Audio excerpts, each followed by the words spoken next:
යුගේ පරේ ආසිරි නඩුන රත්තරන් කියලා කතා කරලා තියනවාද?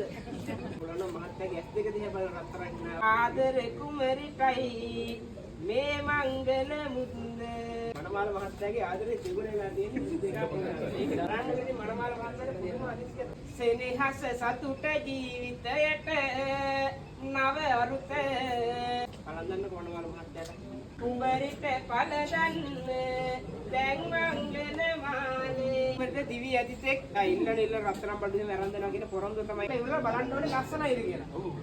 දැන් ලස්සනයිද කියලා බැලුවද? ලස්සනයි මේ.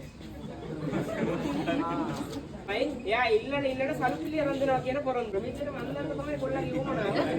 ඒක මේ කොහොම ලස්සන. දසයකට මස සරි නේද?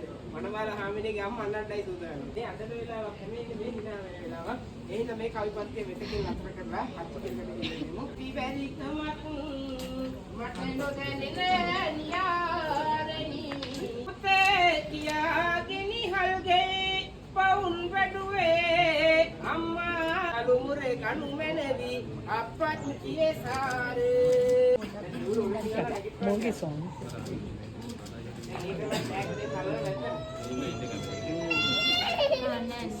මානව සූඩි තෑග්ගක් තුන්නේ මේ විචාර දේවල් කියලා දීලා. මනමාල මහත්තයාට මේක දීලා බෑ. පට්ටික් එක්ක ආව කියලා කතා නෙවෙයි කියලා හොයන්න. අපි දැන් මොකක්ද කියන්නේ? පොල් ගෙඩියට කෙනෙක්ගේ අනාගතේ තීරණය කරන්න බෑ. දැන් එතුමා දෙපාරකින් බින්දිනවා කියවට එකපාරින් බින්දලා දැන් දක්ෂෙක් නේ නේද? හරි. ඒක පිට කොල්ලෙක්.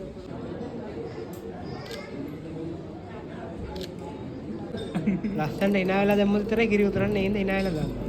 උතරවක් කරන්න ඉනාවලා.